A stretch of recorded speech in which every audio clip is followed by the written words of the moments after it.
Hey neighbor, welcome to the show. Today we're talking about what we still got coming in the garden, what we're doing out in the garden, and cholesterol medicine.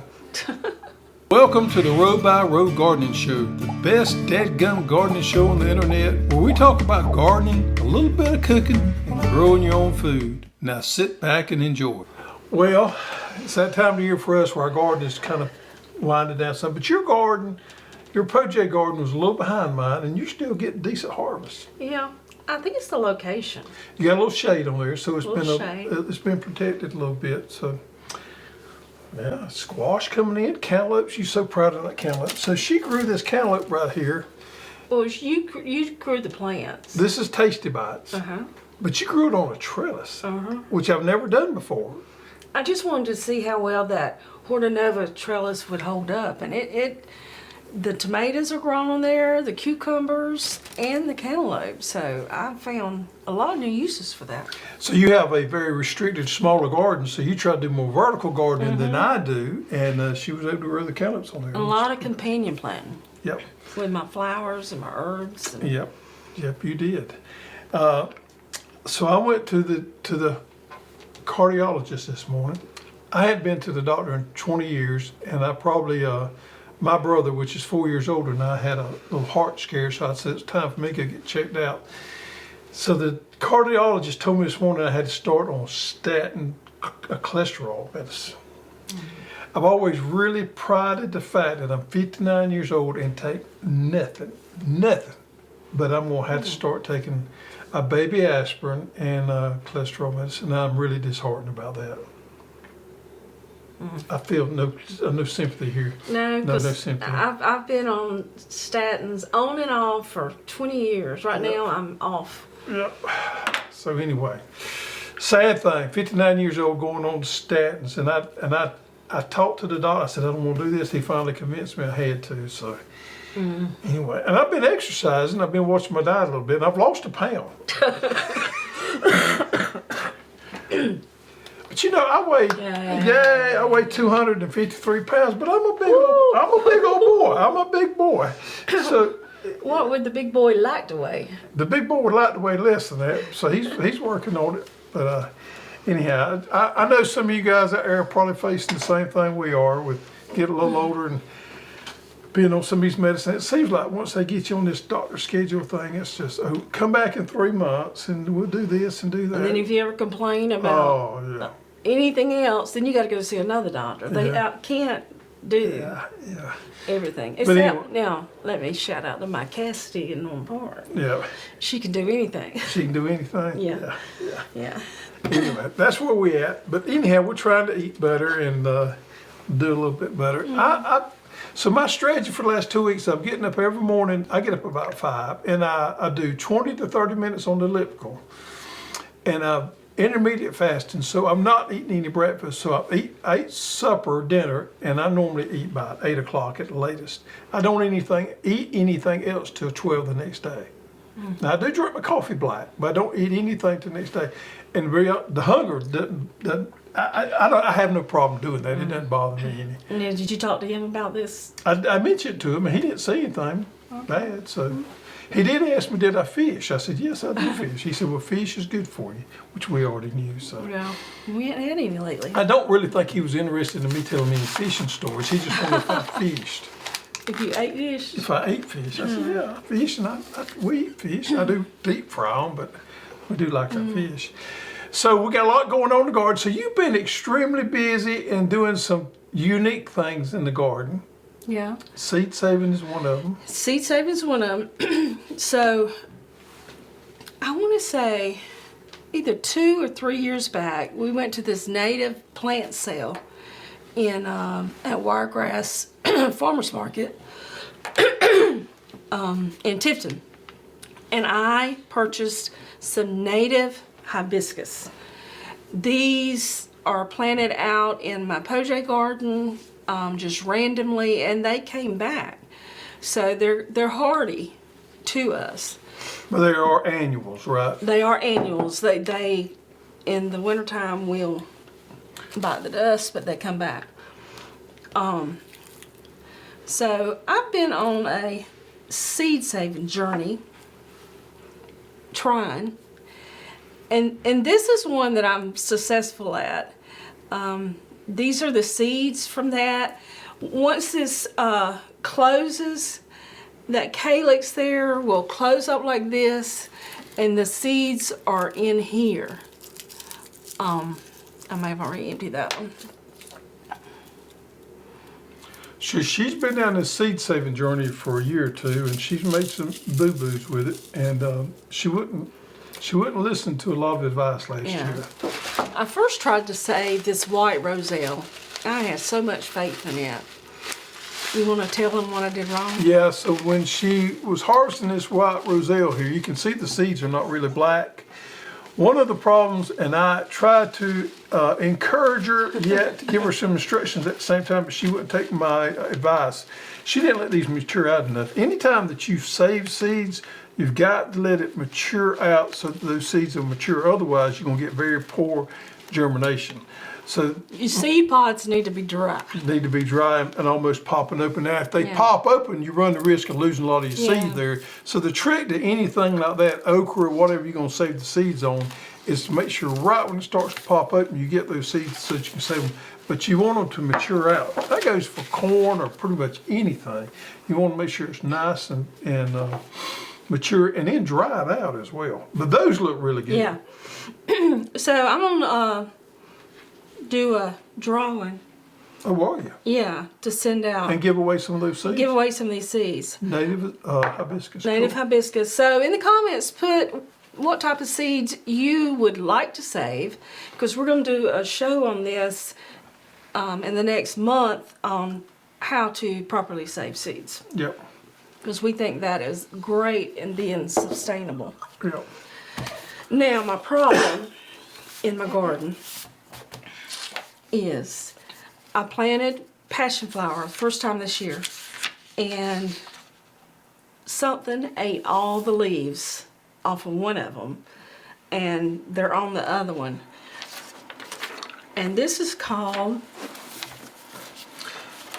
a passion vine butterfly, or guff fritillary caterpillar and butterfly. Come to find out, these particular caterpillars will search out passion flower and just eat them up. Now it says it's a smaller group within the butterfly family. It has tiny legs and lacks claws, so it will not bite you. But it's got little spiny, we got some of them right here. She brought some up here, see if I can dig one. It's got little spiny things on there that worried me.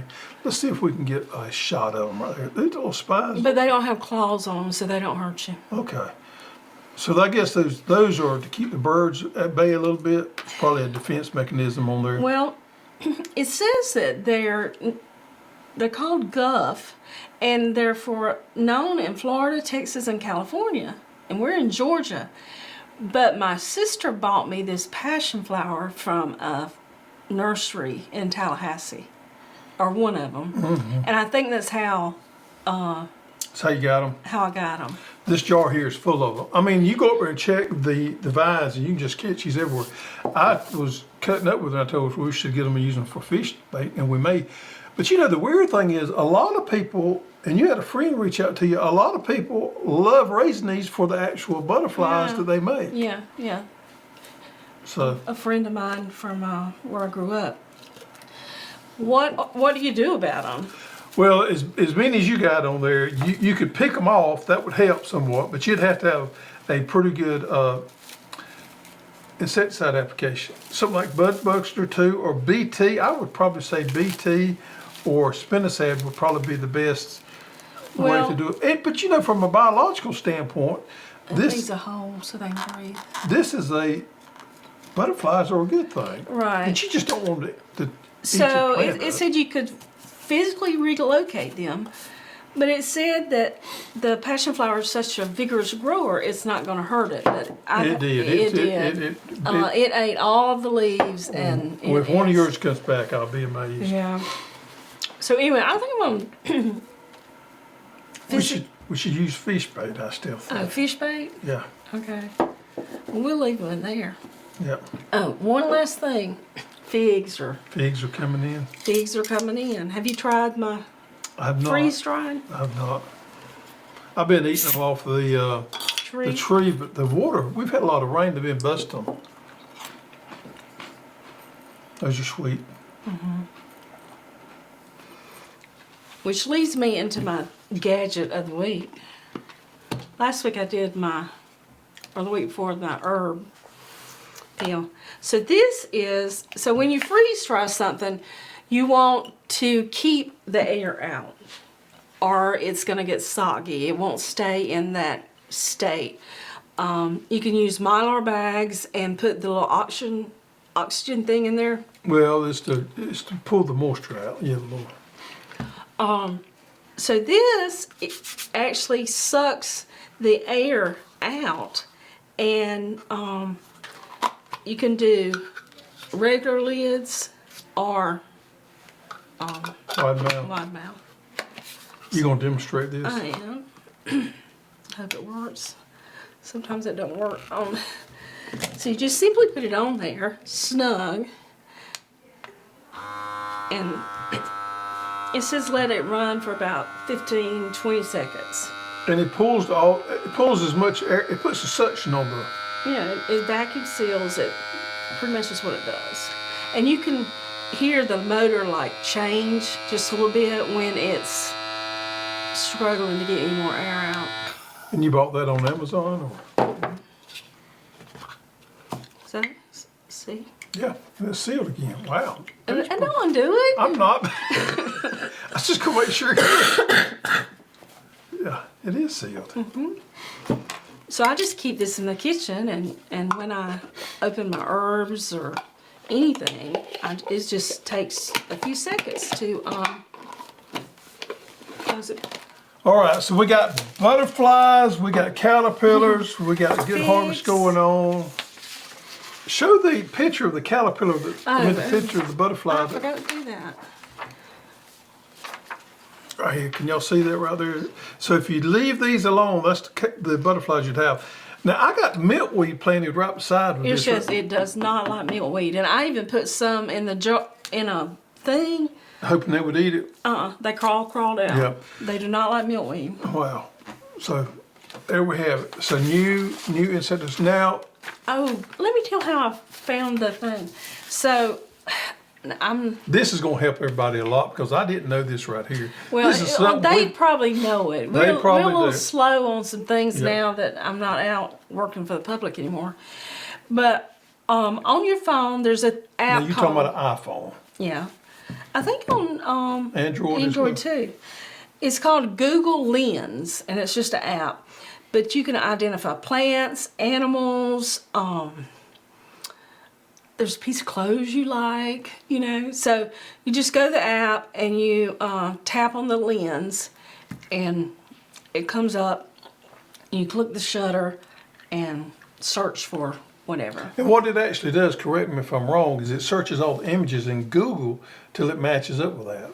So if a university or a research paper or anything like that got published or whatever, it would search for that image and match it to yours to identify. Now you could also, this is what's cool to me, because I sometimes have trouble identifying trees. Sometimes I like to see what kind of tree it is. You could use this to identify varieties or species of trees, native plants, insects, and I'm assuming maybe some disease problems. I'm not sure about that. Like I had some, I thought they were volunteer flowers, and they end up being some invasive weeds. But I used it to find out what it was. And Google Lens, folks. Google Lens, my new little hack for this week. Actually, Carrie showed it to me a couple weeks ago. I thought it was pretty cool. I don't know why I hadn't known about that before. Let me mention coming up, Petals from the Past meet and greet September 14th, Jemison, Alabama. They're going to have hands-on classes. They'll have kids classes, some crafts, YouTuber meet and greet, educational demos, and it is a wonderful nursery just to visit if you didn't care about all the YouTubers. All right, so folks, we're going to talk about today is cowpeas, and we'll just talk about it for just a little bit and give people an idea about what you might want to grow and how to grow them real quick. So one of the things that I love to do in the fall of the year is grow cowpeas. Cowpeas or those black-eyed peas or things like that. They're not our English peas. Our friends up north call peas, English peas. That's here in the south, and I don't know where the line is at. But here in the south, when we talk about peas, we're talking about cowpeas. We love to grow cowpeas, and cowpeas are different than English peas because they are heat-loving, and they grow a little bit different. The ideal time for us here in the south to plant cowpeas is in the fall of the year because we have an insect called cowpea cucurio that stings that pod that's not near as active. So this is my strategy. Behind my spring sweet corn crop, I like to go in there and leave my drip tape down. My corn has been mowed and disintegrated by this point. I like to go in there and use that plot there to plant my fall cowpeas. And I will plant my fall cowpeas around the middle of August, because us here in zone 9 as we are now, but I still think you guys in zone 8 can pull this off too, is you plant them at the middle of August and we can have a nice crop going into fall. So what variety and how would you want to plant these? My corn is planted on 36-inch rows. That's ideal for planting these determinate type peas. Now an indeterminate is just like tomatoes. An indeterminate pea gets viney and grows everywhere. A determinate type pea is more compact. An idea of an indeterminate is red ripper pea that we sell as a cover crop, and we've also grown as a food crop before too. Little side note, we had a crop failure. I say the breeder had a crop failure with red ripper pea, so I don't even know if we're going to be able to get any this fall. Wow. But it is a great one right there. It serves as a cover crop because it vines so much. When we classify a pea as a cover crop, we normally do the indeterminates because they create so much more foliage. But one of the good things about planting determinates is we can grow more of them in a smaller area. So a determinate, I would grow on 36 inches just like what I planted my corn on. If you're growing the indeterminates, I would probably give them more room. So let's talk about some of these indeterminates. No, excuse me, these determinates here. First one I want to talk about here is white Dixie Butterpea. And that's a picture of what they look like right there. That's a little bit fatter, bigger pea. It's called a Butterpea. And you see that pink on them right there? That means these seeds are treated. And a little tidbit I'm going to go ahead and let out of the bag. All of our legumes next year will be treated. And the reason why is we've had such a wet year this year. We've had a lot of problems with germination for peas from untreated seeds because they get pythium and rhizoc and crown rot and all kind of things. So we're moving all our legumes to treated seeds. When? For next year. Okay. And then what you're going to see is you're going to see a lot better germination. All right, so there's your Butterpeas, which is a good one. These are fairly easy to shell, don't you think so? So this is a good option for you right here. Now, this is one that a lot of people love. This is white Acre Pea right here. Now, these things have an unusual nutty flavor that a lot of people just absolutely, they don't want any other kind of pea. They want this white Acre. Folks, the problem with this, you see the size of those peas right there? That can be a little hard to shell. So that is the downside to them, but as far as flavor-wise, they're at the top of the spectrum. A lot of people love those little small white Acre peas right there. And why are they blue? They're blue because these are treated as well. Why wouldn't they be pink? Because some treatments, according to where they come from or whatever, may have different colors on them. It's not necessarily an indication of what they was treated with. They just may be treated at a different location. All right, and here we have Top Pick Pink Eye. Now this right here is one of my favorites. I was telling Cameron this morning, our seed manager back, I said, I don't understand why more people don't plant this variety right here. This, now Zippers is the most popular by all means. But this, in my book, is probably at the top of the list of peas. And this is a pink eye, and that means when these things mature out, now these are dried here, but when they mature out and we shell them green, that eye there is more pink.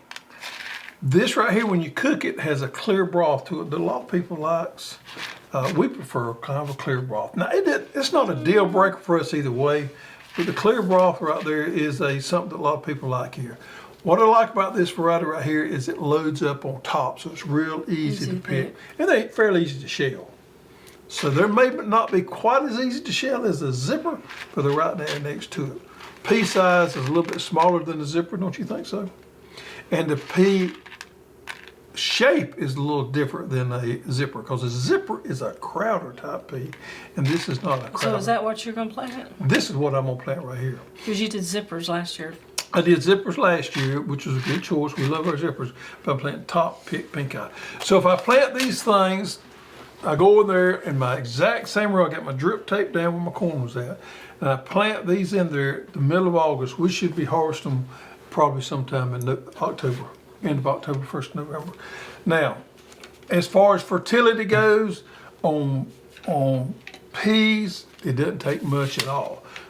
What I do is I do a little bit at planting, just a little bit when they first come up, and I don't fertilize them anymore after that. If you fertilize peas too much, you'll end up with more vine, and you won't end up with any pea pods or any fruit. So you want to be real careful not to fertilize them too much. One decent fertilizing at planting, I think, is sufficient. Insect disease control can be somewhat problematic. Now I'm gonna just skip to it. I'm not gonna go through all the organic and all this right here. If you're just gonna do 2 chemicals, this is the 2 you should stick to. Bug Buster 2, mix in your Fungamax. This right here is gonna work good for rust and pretty much all your diseases on peas. Now this is not the fungicide you wanna use as a all around like tomatoes and watermelons. I think there's probably better ones out there for watermelons and tomatoes and things like that. But for peas and beans, I think Fungamax is the best one because it works really good on rust. Mix it in with Bug Buster 2, stay on a 7 to 10 day rotation, and I think that's the ideal combination for growing your peas. Fertilize them one time, plant them at the right time, spray them at the right time, and I think you'll make a wonderful crop. And give you something to do on those fall afternoons and fall nights. Sit there and shell peas. Shelling peas is therapeutic for you. Who was we talking to the other day that said the same thing? Was it Debbie, our neighbor? Yeah. She said the same thing. She said it was very... And I hated it growing up. Oh, I hated it. But it is very therapeutic. I found that as I got older, I got to be busy with my hands. Yeah. Either I can't just sit there at night and do nothing. Yeah. So I've been crocheting. Yeah, makes you feel good. Now I'm gonna be honest with everybody. I'm not the pea sheller out of the bunch. I will, on occasion, get me a bowl of peas and help her shell, but He'll do it for a photo op. Yeah, it's not very often. I'm not and she can shell them 5 times quicker than what I can. So she's the pea sheller out of the bunch. They are little small pea shellers. We used to have one, but you do it all by hand. You prefer. I think by the time you run 1 pea at a time through that sheller, you can. But you're pretty fast. Yeah. Yeah. Anyway, that is it. Plant peas. Enjoy your harvest coming in. I got flowers planted. I planted some mint the other day. I planted the mint in a container so it wouldn't get away from it. Those zinnias have come up. Zinnias have come up. We've been getting rain like crazy just about every day. So it's been a good, unusual. And these need about 1 inch a week. About 1 inch a week, yeah. Now, cowpeas is one of the, I'm gonna plant these on drip irrigation because I got it when the corn's out. But they are pretty drought resistant. So if you don't have drip tape there and you want to plant some peas, I think cowpeas would be a good choice there because they will withstand a lot of drought and they love the heat. So the heat and a little bit of dry weather is not gonna bother them. Ideally, you'd want 1 inch a week. Yeah. All right, so there you have it, folks. You got a little bit of a plan. Flowers, do some seed saving, plant some cowpeas. Comment that you want some native hibiscus and what type of seed saving you do or would like to learn about. All right, but we got Garden of the Week. We get a lot of people bragging about our Hostinator jalapenos and bell peppers. This is Joy Trahan. Grand Lake, Louisiana, Zone 9B. Look at the size of these Hostinator jalapenos. I finally found my stuffing variety. Yeah, these are like a medium heat. So some varieties of jalapenos are known for a mild heat or extreme heat. Our Hostinator variety is known as kind of a medium heat. Look at that one right there. It is pretty. It shows the size of it. Yeah, He's got a small hand or a big pepper, hasn't he? Yeah, a lot of people like the bigger for stuffing. I totally get that. Jalapenos are not my favorite because I don't really like a lot of heat. We have to take the seed out. Yeah. Not leave them on the vine so Right. long. But if you do it right, they're pretty doggone good. We love our stuffed pepper. I love jalapenos, and I'll put a little bit of jalapeno in everything. Yeah. My favorite is going to be banana poblano. I'm not a bell pepper fan. You are, but I'm not. Well, I like the, yeah, I like bell pepper. That rice and pork neck bones I made the other night, I put a little bit of jalapeno in there. I could tell. Got a little hot on me. Yeah. All right, so old goat. Mama Halston got some coughing going on there. All right, so the old goat has made a little journey this week. He's on the set, but he's been busy. If you find the old goat on the show somewhere, put comments below in the comments, and we'll do a drawing next week for this week's winner. This week's drawing is from last week's winner of finding the old goat, and we have Melissa Visconti. Melissa, send us your information to support@growhouse.com. and we will send you a wonderful pair of Hoss Get Dirty socks, Melissa. You'll be the talk of the town. All right, folks, we got a lot going on in the garden. It's even though it's hot, I got tomatoes looking really good. Believe it or not, this time of year, I don't know how they're going to turn out, but they're looking good so far. What variety did you think that was? I think your divided. She didn't keep up with her tomato variety. No. It was a volunteer. I have never had tomatoes in the new garden. If it was a volunteer, I don't have a clue. But look at that tomato right there. A volunteer must come out of your compost or something. That's what I'm thinking. Yep. It's maybe some of my worm castings. Yep. I try not to put tomato products in my worm beds, but sometimes if I have just a little bit, I'll throw in my compost So we're eating bucket. volunteer tomatoes. Yeah. All right.